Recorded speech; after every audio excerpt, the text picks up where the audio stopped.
Hey there, welcome to Make Progress AI. Today, I'm going to walk you through how to use our tool. First, create a free account. Once you log in, you have a variety of options to create feedback.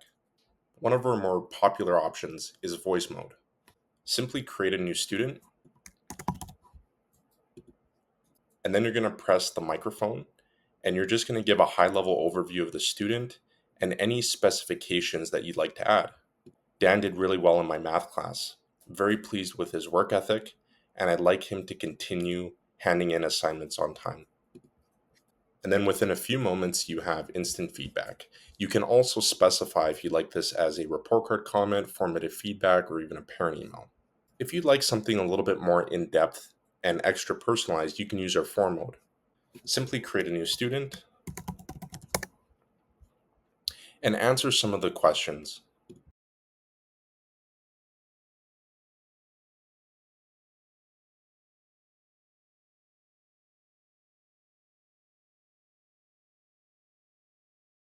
After you've filled out the form, simply press create feedback. And here you have your student feedback. Next is picture mode. Picture mode is really interesting. You can use it on either your desktop or your phone. Most users prefer the phone due to its ease of use. This demonstration, I'm going to be using my desktop to illustrate the functionality of picture mode. Step one, we're going to create a new student.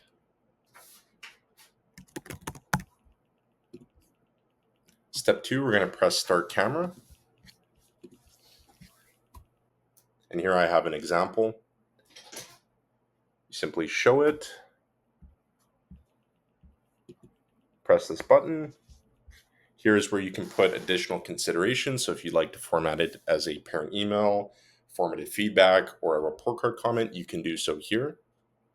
I'm going to say report card comment, and then press generate feedback. And here's your student feedback.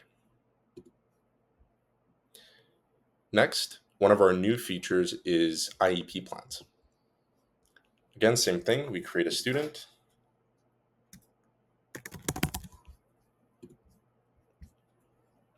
And then here we have the option of viewing the guide, or we can type our message, or we can speak into it. For this demonstration, I'm going to speak into it.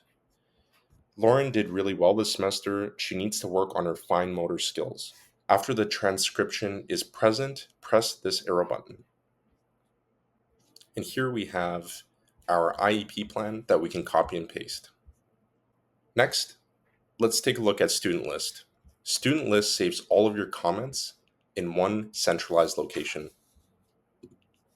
So for Lauren's example, we just created an IEP plan and we're going to press View. And here it is. Thank you very much for watching.